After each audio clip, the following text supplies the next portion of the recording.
আসসালামু আলাইকুম ভিউয়ার্স, আশা করি সকলেই ভালো আছেন। তো ভিউয়ার্স, গতকাল অর্থাৎ ২১ তারিখ বিকাল ৪টা থেকে কিন্তু আপনাদের যে অনার্সের আবেদন এটা কিন্তু শুরু হয়ে গেছে। তো আপনারা কিভাবে অনলাইনে আপনাদের নিজের ফোন থেকে আপনারা নিজেরাই কিভাবে আবেদন করবেন এই বিষয়টি কিন্তু আজকের ভিডিওটিতে দেখাবো। তো ভিডিওটি না টেনে সম্পূর্ণ দেখার অনুরোধ রইল। আর এখনও পর্যন্ত যারা চ্যানেলটিকে সাবস্ক্রাইব করে দেননি অবশ্যই চ্যানেলটিকে সাবস্ক্রাইব করে দেবেন এবং পাশে থাকা বেল আইকনটি অন করে দেবেন। তো ভিউয়ার্স, আপনারা জাতীয় বিশ্ববিদ্যালয়ের ওয়েবসাইটে আসার পর এরপর আপনারা এই যে দেখতে পাচ্ছেন অ্যাপ্লাই নাও অনার্স, এটার উপর আপনারা ক্লিক করে দেবেন।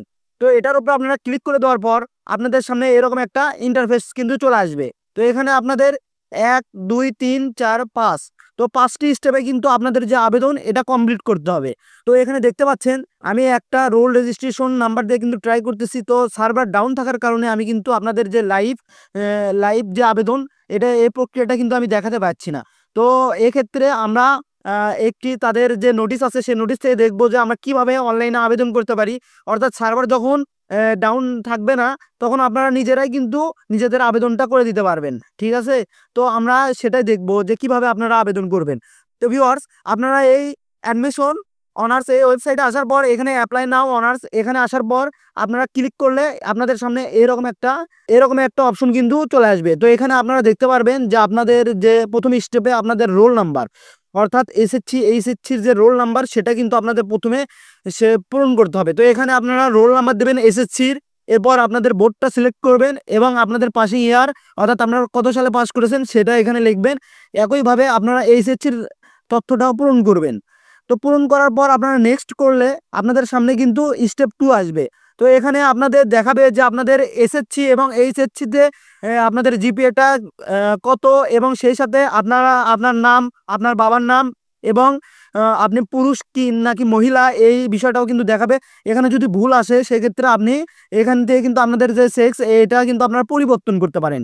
ঠিক আছে, তো আপনারা যদি এখানে মেয়েদের ক্ষেত্রে যদি ছেলেদেরটা আসে তো সেটা আপনারা কিন্তু চাইলে কিন্তু পরিবর্তন করতে পারেন। তবে এটা আপনারা খেয়াল রাখবেন যদি ভুল না হয় তাহলে আপনারা এটা কিন্তু পরিবর্তন করতে যাবেন না, তাহলে কিন্তু পরবর্তীতে আপনাদের আবেদনটা বাতিল হতে পারে।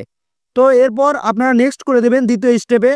যদি সবকিছু ঠিক থাকে তো নেক্সট করে দেওয়ার পর আপনাদের সামনে স্টেপ 3 আসবে। তো এখানে আপনারা দেখতে পারবেন যে আপনারা যদি সায়েন্সের কোনো সাবজেক্ট নিয়ে পড়াশোনা করতে চান সেক্ষেত্রে সায়েন্স সিলেক্ট করবেন এবং যারা মানবিকের আছেন তো মানবিক সিলেক্ট করবেন। এই যে হিউম্যানিটিস এটা সিলেক্ট করবেন এবং কমার্সের থাকলে কমার্সটা সিলেক্ট করে নেবেন। এরপর আপনাদের যে কলেজ চয়েস, ঠিক আছে, তো আপনারা এখানে দেখতে পাচ্ছেন সিলেক্ট ডিভিশন। তো এখানে আপনাদের যে ডিভিশন এটা আপনারা সিলেক্ট করে দেবেন। এরপর আপনাদের সিলেক্ট ডিস্ট্রিক্ট, এখানে আপনাদের ডিস্ট্রিক্টটা সিলেক্ট করে দেবেন। যেহেতু এখানে দেখাচ্ছে নমুনা স্বরূপ একটা দেখাচ্ছে, দেখুন যেহেতু ইনি ঢাকা কলেজে আবেদন করবে সেহেতু এখানে ঢাকা ডিভিশন দিয়েছে। এরপর সিলেক্ট করেছে ডিস্ট্রিক্ট ঢাকা, এরপর আপনার কলেজ সিলেক্ট করেছে ঢাকা কলেজ। তো এইভাবে একইভাবে আপনি আপনার যে বিভাগ আছে এরপর আপনাদের যে জেলা আছে এইগুলো কিন্তু আপনারা সিলেক্ট করে নেবেন। যে কলেজে দেবেন সেই কলেজটা এখানে সিলেক্ট করে নেবেন। এরপর আপনারা এই পাশে দেখতে পারবেন যে আপনাদের যে সাবজেক্ট সেগুলো কিন্তু আপনারা দেখতে পারবেন। তো এরপর আপনারা একে একে সেই সাবজেক্টগুলো এই যে চয়েস লিস্টে রাখতে পারেন। তো একইভাবে আপনারা দেখবেন যে আপনাদের হলো কলেজ সিলেক্ট করার পর কোন কোন কলেজ মানে কোন কোন সাবজেক্ট আপনাদের শো করে সেই সাবজেক্ট আপনারা পছন্দ ক্রম অনুযায়ী যেটা আপনার পছন্দের প্রথম লিস্টে থাকবে যেই সাবজেক্টটা নিয়ে আপনারা অনার্স করবেন সেটা আপনার প্রথমে সিলেক্ট করে দেবেন। তারপর যেটা আপনাদের ভালো লাগে সেই সাবজেক্টটা সিলেক্ট করবেন। একে একে এরকম করে আপনার যে কয়টা সাবজেক্ট থাকবে সবগুলা আপনারা সিরিয়াল বাই সিরিয়াল কিন্তু চয়েস লিস্টে রাখবেন। তো চয়েস লিস্টে রাখার পর এরপর আপনাদের যদি সবকিছু ঠিক থাকে এরপর আপনারা নেক্সট করে দেবেন। নেক্সট করে দেওয়ার পর আপনাদের সামনে স্টেপ কিন্তু 4 চলে আসবে। তো এখানে যাদের কোটা আছে তো শুধুমাত্র তারা ইয়েস করবেন, আর যাদের কোটা নেই তারা নো করে দেবেন। নো করে দেওয়ার পর এরপর আপনারা নেক্সট করে দেবেন। তো নেক্সট করে দিলে আপনাদের স্টেপ 5-এ কিন্তু আপনাদের যে ছবি এটা কিন্তু চাবে। ঠিক আছে, আপনাদের ছবির যে সাইজ এটা দেখতে পাচ্ছেন এখানে 120x150 পিক্সেল ফরম্যাট জিপিজি এবং 50 কেবির বেশি নয়, অর্থাৎ 50 কেবির মধ্যে কিন্তু আপনাদের এই ছবিটা থাকতে হবে। তো এই ছবিটা আপনারা এখানে দিয়ে দিবেন। এরপর আপনাদের যে মোবাইল নাম্বার যেটা আপনারা ব্যবহার করেন সেরকম একটি মোবাইল নাম্বার কিন্তু আপনারা দিয়ে দেবেন। তো এই নাম্বারটা দেওয়ার পর আপনারা প্রিভিউ অ্যাপ্লিকেশন এটার উপরে ক্লিক করে দেবেন। তো ক্লিক করে দেওয়ার পর আপনারা যে তথ্য এখানে দিয়েছেন সেই তথ্য কিন্তু এখানে দেখাবে। আপনাদের নাম্বার, আপনাদের রোল রেজিস্ট্রেশন, আপনাদের যে সাবজেক্ট চয়েস লিস্ট এটা কিন্তু এখানে দেখাবে, শো করবে। তো সবকিছু যদি ঠিক থাকে তো আপনারা তারপর এই যে সাবমিট অ্যাপ্লিকেশন এটার উপর আপনারা ক্লিক করে দেবেন। তো এটার উপর আপনারা ক্লিক করে দেওয়ার পর আপনাদের কিন্তু আবেদনটা অটোমেটিক হয়ে যাবে। এরপর আপনারা আপনাদের যে এই যে রোল নাম্বার এবং আপনাদের যে পিন নাম্বার সেটা কিন্তু আপনারা দেখতে পারবেন এখানে। এরপর আপনারা সাইডে আপনাদের যে অ্যাডমিট কার্ড এটাও কিন্তু আপনারা এখানে পেয়ে যাবেন। তো এই অ্যাডমিট কার্ডটা আপনারা ডাউনলোড করে নেবেন। এই অ্যাডমিটটা কিন্তু আপনাদের কলেজে গিয়ে জমা দিতে হবে।